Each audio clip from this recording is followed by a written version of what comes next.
So ito na nga guys, nabudol na naman ako ng Uniqlo. Nagpunta ako doon ng mga nakaraang araw, nakaraang buwan. So ito na nga ang aking mga nabili. Ayan. Pakita ko sa inyo yung mga nabili ko, nag-sale kasi siya 50%. Oh, yan. Ito, ano to, ang original price niya ay 79. Naging ano na lang siya, 39. Dalawa yung binili kong ganyan, dalawang kulay. Isang, ito, stripe na green, olive green. Mahilig kasi kung magbibili pag sale sa Uniqlo. Tapos itong dress. Ayan siya, dress siya. Ito, nasuot ko na to. Kaya lang hindi ko pa siya na-vlog. Ayan.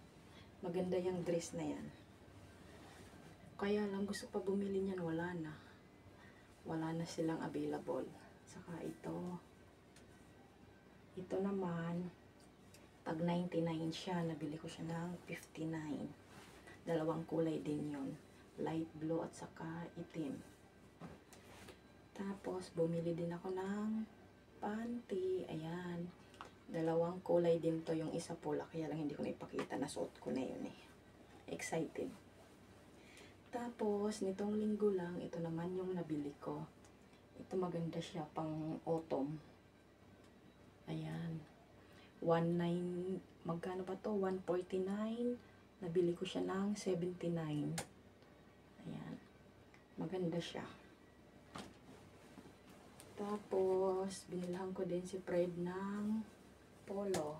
Ayan. Ito namang polo niya, 199. Naka-sale siya, 99 na lang. Kaya lang, may problema. Baka hindi kasya. Hindi ko napansin. Medium pala yung nahila ko, hindi large. Nakakuha na kasi ko ng large, kaya lang, ano siya, may damage, kaya binalik ko. Medium pala yung nakuha ko. Ito ang ganda niya, iba-ibang kulay. Kaya lang mas bagay sa akin yung itim. Meron tong dark blue. Kaya lang sabi ko itim na lang yung pipiliin ko. Yung mga panty naman, ang dami nila naka-sale. 49, ngayon 29 na lang siya. Tapos ito marami din tong kulay. Kaya lang yung available, blonde lang at saka itim. Pag kunti na kasi yung stock, sinisale na nila. Pinapaubos nila. So ayan, mahilig tayo sa sale. Ito lalabhan ko na to. Isusuot ko sa linggo. Meron pa palang isa akong nabili.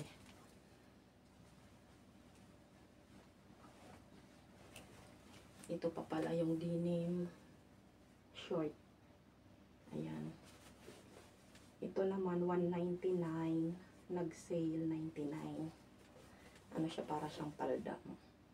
May zipper din siya. Tapos dito button. May button din siya dyan. Nasuot ko na to one time. Susuot ko to sa linggo, pa partner ko dito sa pula. Ayan. O kaya kung hindi itong pula, ito ang ipapartner ko.